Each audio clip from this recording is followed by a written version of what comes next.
बहारों फूल बरसाओ, मेरा महबूब आया है, मेरा महबूब आया है। तो ऐसे मौके पर क्या है, फूल बरसा रहे हैं, घर में सजावट है, लेकिन कुछ ऐसे भी फूल हैं अगर उनको बरसा दोगे तो महबूब परलोक सिधार जाएंगे भाई साहब। क्यों? क्योंकि दुनिया का सबसे बड़ा फूल रिफ्लेसिया होता है और उसका वजन लगभग 10 किलोग्राम का होता है, 8 से 10 किलोग्राम, और 1 मीटर लगभग व्यास होता है। अगर 10 किलोग्राम का फूल महबूब पर बरसाओगे तो महबूब पर क्या बीतेगी, महबूब ही जाने। नमस्कार दोस्तों, तो कैसे हैं आप लोग? आई होप कि आप सभी अच्छे होंगे। तो आज हम फ्लावर के पार्ट को समझने वाले हैं, यानी पुष्प के भाग को समझने वाले हैं, और फूल से रिलेटेड जितने भी डाउट होंगे आज क्लियर कर देने वाले हैं। और इससे संबंधित जो भी कॉन्सेप्ट होगा हम सभी को बहुत ही डिटेल्स में बताने वाले हैं। सो वीडियो के अंत तक बने रहना। और इससे रिलेटेड आज के बाद ना कोई चीज़ें आपको याद करना पड़ेगा और ना कॉपी में लिखने की ज़रूरत है। और आज आपको लाइव इन सभी चीज़ों को एक एक पार्ट को दिखाएंगे और अच्छे से समझाएंगे। चलिए पहले समझ लेते हैं कि फ्लावर यानी फूल होते क्या हैं। फूल कहते किसे हैं, फूल है क्या? भाई हमें फूल के बारे में जानना है तो ये भी जानना चाहिए कि फूल होते क्या हैं। तो फूल क्या है, इस नेचर में, प्रकृति में एक ऐसा घटक होता है दोस्तों जो प्राचीन काल से ही लोगों के साथ इसका गहरा संबंध रहा है, यानी लोगों के साथ इसका क्या है, बहुत ही गहरा कनेक्शन रहा है। ये व्यक्ति की भावनाओं को दर्शाते हैं। कोई व्यक्ति परलोक सुधार जाता है, कोई व्यक्ति परलोक सिधार जाता है तो लोग उस पर क्या है, फूलों का हार चढ़ाते हैं, ठीक है ना। व्यक्ति सभी दुखी हैं तो दुख को प्रकट कर रहा है। अगर क्या है, कोई घर में फंक्शन है, एनुअल फंक्शन है, उसके बाद घर में शादी विवाह है, बहारों फूल बरसाओ, मेरा महबूब आया है, मेरा महबूब आया है। तो ऐसे मौके पर क्या है, फूल बरसा रहे हैं, घर में सजावट है, लेकिन कुछ ऐसे भी फूल हैं अगर उनको बरसा दोगे तो महबूब परलोक सिधार जाएंगे भाई साहब।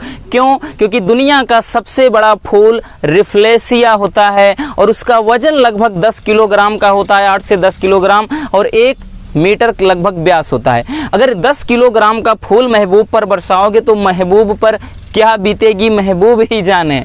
और दुनिया का सबसे छोटा फूल क्या है, वुल्फिया है, ठीक है ना, जो जल में पाया जाता है, जलीय पौधा है।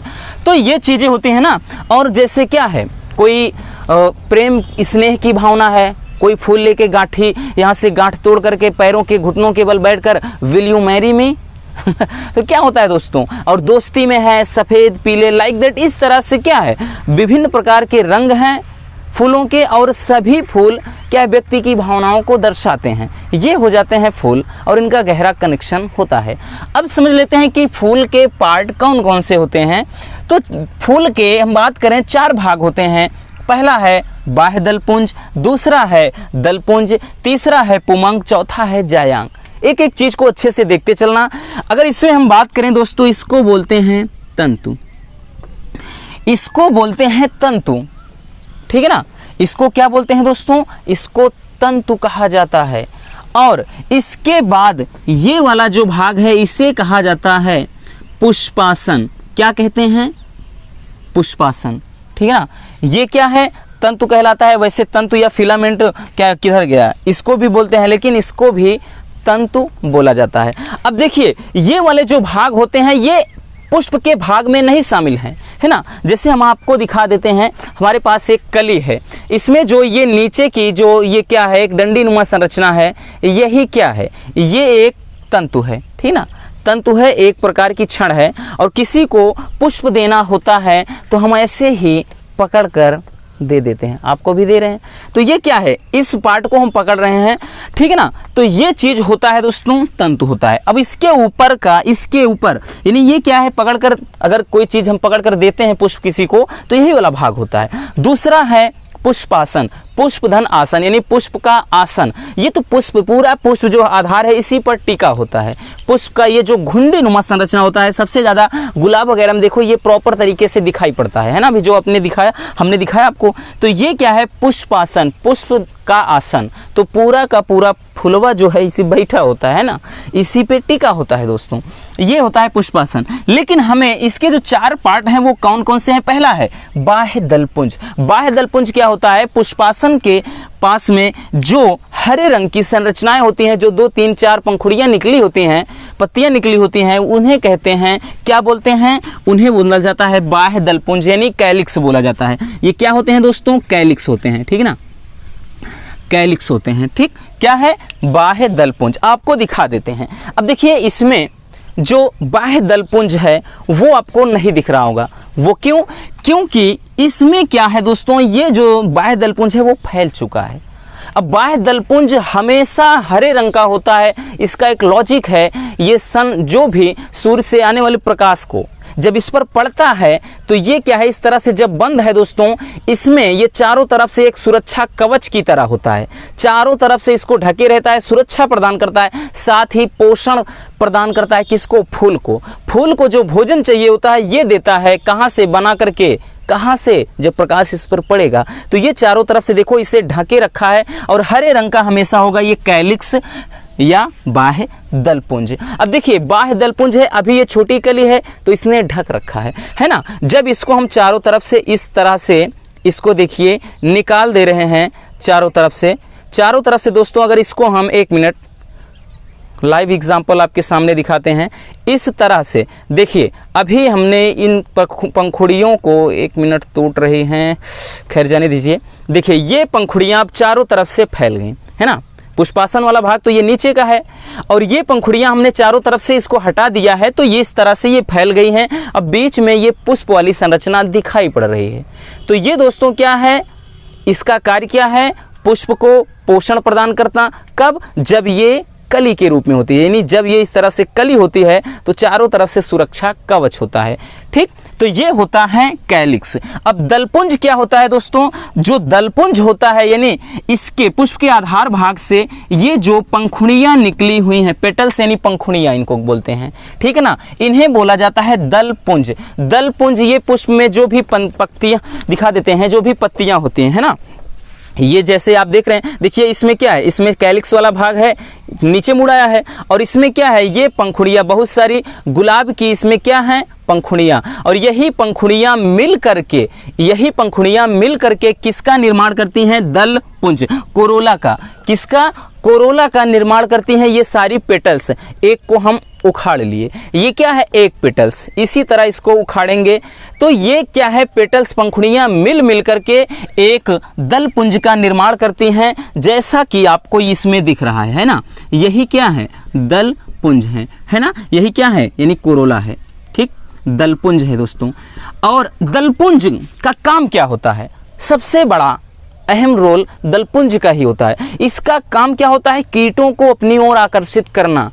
देखिए फूल में इनका रंग अलग अलग होता है, विभिन्न प्रकार के फूलों में विभिन्न इसका रंग होता है, भिन्न भिन्न प्रकार के, और इनका कार्य ही होता है जो भंवरे वगैरह होते हैं उनको आकर्षित करना, अपनी ओर खींचना, है ना, अपनी ओर खींचना इनका क्या है, कार्य होता है। और एक चीज ध्यान देना दोस्तों, इसी में मकरंद यानी जो भी सुगंध होता है इन्हीं पंखुड़ियों में होता है। और अक्सर यहाँ से क्वेश्चन पूछा जाता है कि रात में खिलने वाले फूल हमेशा सफ़ेद क्यों होते हैं और सुगंधित क्यों होते हैं? तो उसका लॉजिक ये है दोस्तों कि जो रात में खिलने वाले फूल होते हैं सबसे पहले वो सफ़ेद इसलिए होते हैं क्योंकि रात में प्रकाश संश्लेषण की क्रिया नहीं होती, यानी इस दिन में क्या, रात में सूर्य तो निकलना नहीं होता है, इसलिए जो पौधे होते हैं उनको रंग के लिए, यानी जो फूल होते हैं उनको रंग के लिए ज़्यादा ऊर्जा नहीं खर्चा करना पड़ता है, ज़्यादा ऊर्जा खर्च नहीं करनी पड़ती है। पंखुड़ियों को सफ़ेद होंगे तो क्या है, ज़्यादा ऊर्जा नहीं खर्च होगी, क्योंकि भाई अगर रंग देना है, चटक लाल पीला नीला हरा देना है तो हरा तो नहीं होगा ना, तो देना है दोस्तों, तो इसलिए एनर्जी बहुत ज़्यादा खर्च होती है। और जो रात के समय सफ़ेद होते हैं तो पूरा का पूरा जो एनर्जी सुगंध में, इसीलिए रात के खिलने वाले जो फूल होते हैं बहुत ही ज़्यादा सुगंधित होते हैं, जैसे जैस्मीन हो गया, ठीक ना, रात की रानी जैसे हो गया, ब्रह्म कमल हो गया, ये बहुत ही सुगंधित फूल होते हैं जो रात के खिलते हैं। ठीक, तो दलपुंज समझ में आ गया कि जो भी इसमें रंग बिरंगी पंखुड़ियां होती हैं, पत्तियां होती हैं, उनके समूह को ही दलपुंज कहा जाता है। और यही क्या है, भंवरों को अपनी ओर आकर्षित करते हैं। भाई दिन में क्या होता है, दिन में उनके विभिन्न प्रकार के रंग होते हैं, जैसे अभी हमने दिखाया ना, बेचारी का पंखुड़ियां तो उखाड़ दिया एक दो, लेकिन क्या है, ये रंग है, क्या बात है। तो दोस्तों ये क्या है, इसमें जो भी पेटल्स यानी पंखुड़ियां हैं, इनके सामूहिक रूप को, इनको मिला करके ही दलपुंज का निर्माण होता है। और देखिए भाई, गुलाब किसके मन को नहीं भाएगा, है ना, कोई भी देखेगा मन मोहित हो जाता है। तो ये होता है दलपुंज। अब आता है कि यहाँ से पुमंग, ठीक है ना, यानी एंड्रोसियम है पुमंग, और दूसरा है, इसके बाद चौथा है जायांग। अब देखिए ये क्या होते हैं, तो ये पुष्प का मेल पार्ट होता है और ये क्या है, फीमेल, है ना, मेल और फीमेल, इनको हम यहाँ से समझ लेते हैं। मेल यानी पुमंग, यानी क्या है, जो पुष्प का नर भाग होता है उसे पुमंग, यानी पुष्प की नर इकाई क्या होती है, पुमंग, और यहाँ से जो मादा इकाई है क्या है, जायांग। ठीक है ना। अब ध्यान देना, जो पुमंग और जायांग होते हैं, ये वाला यहाँ पुरुष नर भाग मतलब नर भाग होता है, और ये वाला क्या है, मादा भाग होता है। तो यहाँ से पुमंग में भी 3 भाग होते हैं। अब देखिए पुमंग इसमें कौन सा है, यही आपको देखना है। तो मेरे भाई इसमें पुमंग वाला संरचना कौन है, तो भाई साहब ये पूरा पुमंग की स्ट्रक्चर है, पुमंग की संरचना है। लेकिन पुमंग में भी हमने बताया 3 भाग, पुंकेसर यानी फिलामेंट। पुंकेसर क्या है, तो पुंकेसर किसे कहते हैं, तो ये पुष्प के जो नर वाले भाग में एक जो धागे नुमा लंबी एक संरचना होती है उसे कहते हैं पुंकेसर फिलामेंट, या इसी को तंतु भी कहा जाता है। कहेंगे तंतु यहाँ पर भी है, तो ये क्या है, क्षण नुमा होती है, लेकिन इसमें क्या है, वही पुंकेसर या फिलामेंट बोलेंगे। और दूसरा क्या होता है दोस्तों, परागकोश। परागकोश यानी एंथर। परागकोश क्या होता है, तो पुंकेसर के सबसे ऊपरी भाग में ये जो एक टोपी या एक घुंडी नुमा संरचना आपको दिखाई पड़ रही है, इसे कहते हैं, क्या बोलते हैं, एंथर यानी परागकोश। अब तीसरा है परागकण, क्या है, पोलन ग्रेन। तो इन परागकोश के अंदर छोटे छोटे दानेदार क्या होते हैं, छोटे छोटे दानेदार संरचनाएं होती हैं, वही क्या कहलाते हैं, पोलन ग्रेन यानी परागकण। ठीक है ना। ये परागकण क्या होते हैं, जो परागकोश के भीतर दानेदार होते हैं, यही कहलाते हैं परागकण, है, इसी में बंद रहते हैं। जब क्या है, जब निषेचन की प्रक्रिया होनी होती है, यानी पुष्प में जनन होता है, तो यही फूट जाते हैं, है ना, यही फूट जाते हैं और परागकण बाहर निकल के मादा वाले भाग में जाएगा और फर्टिलाइज हो जाता है। ठीक है ना, समझ में आ गया। तो ये पुमंग के भाग हैं। अब यहाँ से है जायांग, यानी ये क्या है, फीमेल, फीमेल पार्ट है पुष्प का। और ध्यान देना दोस्तों, ये सारे के सारे क्या हैं, सारे के सारे नर वाले भाग हैं। यहाँ एक को हमने बता दिया। और पुष्प में नर भाग अधिक होते हैं। पुष्प में नर भाग अधिक इसलिए होते हैं क्योंकि परागण के लिए बहुत अधिक परागकण खर्च होते हैं। जिसमें जैसे वायु परागण जिसमें होता है, तो उसमें बहुत ज़्यादा परागकण खर्च होते हैं, एक स्थान से दूसरे स्थान तक उड़ के जाते हैं, तो अधिकांश परागकण तो रास्ते में ही रह जाते हैं। इसलिए क्या है कि इनकी संख्या ज़्यादा होती है, क्योंकि परागकण बहुत अधिक खर्चे होते हैं। ठीक। अब जायांग में बात करें तो जायांग में भी 3 भाग होते हैं। और जायांग क्या है, तो जायांग आपको बता दें, ये जो आपको दिख रही है संरचना, ये जो संरचना आपको दिख रही है दोस्तों, यहाँ से ये वाली जो संरचना है, ये क्या है, जायांग। अब इसमें जायांग में कौन कौन से भाग होते हैं, ठीक है ना, इसको गाइनोशियम कहा जाता है, यानी गाइनोशियम यानी जायांग में कौन कौन से भाग होते हैं। तो पहला अंडाशय, ओवरी। तो जो जायांग यानी पुष्प के जो फीमेल पार्ट का जो सबसे निचला फूला हुआ हिस्सा होता है ना, इसमें तो अभी दिखेगा नहीं फिलहाल, इसमें सारी पंखुड़ियाँ निकाल भी देंगे तो ये भी बच्चा है। अब देखिए, लेकिन हाँ एक चीज़ दिख जाएगा, एक चीज़ आपको दिख जाएगा दोस्तों, इसमें देखिए, इसमें जो ये किनारे किनारे इसमें बहुत सारे ये तंतु यानी तारनुमा संरचनाएं निकली हैं, झाड़ू जैसे। तो यही क्या है दोस्तों, यही तो इसमें मेल पार्ट हैं, यानी पुमंग है। और ये जो दानेदार ऊपर घुंडी नुमा ये लग रही है, यही क्या है, परागकोश है, इसी के अंदर परागकण है। और ये जो बीच वाला इसको निकाल देते हैं। 1 मिनट, कहेंगे फूल की ऐसी तैसी कर रहे हैं, बताना है इसलिए, ठीक है ना। बाकी नेचर के साथ खिलवाड़ करना पसंद नहीं है हमें।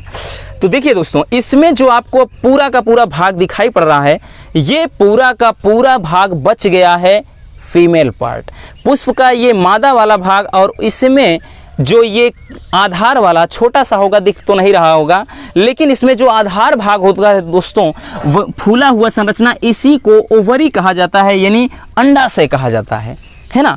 अब अंडाशय के बाद इसमें देखिए, ये जो एक धागे नुमा हमने बताया, एक लंबी नली होती है, इसे क्या कहा जाता है, यानी ये जो संरचना है, एक पाइप जैसी जो नली है, इसे कहा जाता है स्टाइल, यानी वर्तिका कहा जाता है। इसे क्या कहा जाता है भाई, ये तो क्या है, ये तो अंडाशय है, ओवरी है, ठीक। और उसके बाद ये वाली जो संरचना है, इसे क्या कहेंगे, वर्तिका बोलेंगे, है ना, वर्तिका कहेंगे, यानी स्टाइल कहा जाता है। और उसके बाद ये जो सबसे, यानी जो फीमेल पार्ट का जो सबसे ऊपरी हिस्सा होता है, जायांग का सबसे ऊपरी हिस्सा होता है एक कटोरे की तरह, ठीक है ना, एक कीप के आकार का, इसे कहा जाता है स्टिग्मा। इसे क्या कहा जाता है, स्टिग्मा, यानी वर्तिकाग्र। वर्तिकाग्र यानी वर्तिका का अग्रभाग, वर्तिका धन अग्र, वर्तिकाग्र। तो वर्तिका के अग्र यानी वर्तिका के ऊपर का भाग जो होता है वो वर्तिकाग्र होता है। यानी जब क्या होता है, जनन प्रक्रिया होती है, तो परागकण इसी पर आते हैं और इसमें एक धागे नुमा संरचना होती है ना। इसमें एक धागे नुमा संरचना ऐसे होती है जिसे कहा जाता है परागनली, परागनली कहा जाता है। और इसी परागनली के माध्यम से परागकण यहाँ तक आते हैं और निषेचन की प्रक्रिया पूर्ण हो जाती है। तो ये दोस्तों क्या है, पुष्प में कुछ हमने बताया कि पुष्प में कौन कौन से पार्ट होते हैं, और इसमें क्या है, पुमंग क्या होता है, जायांग क्या होता है। तो इन सभी चीज़ों को हमने आज के इस वीडियो में डिस्कस किया। आई होप कि ये लेक्चर आपके लिए काफ़ी इंपॉर्टेंट रहा होगा। सो अगर वीडियो पसंद आई है तो प्यार से एक लाइक कर देना, और चैनल पर नए हैं तो चैनल को सब्सक्राइब कर लीजिए। मिलते हैं किसी और मज़ेदार वीडियो के साथ।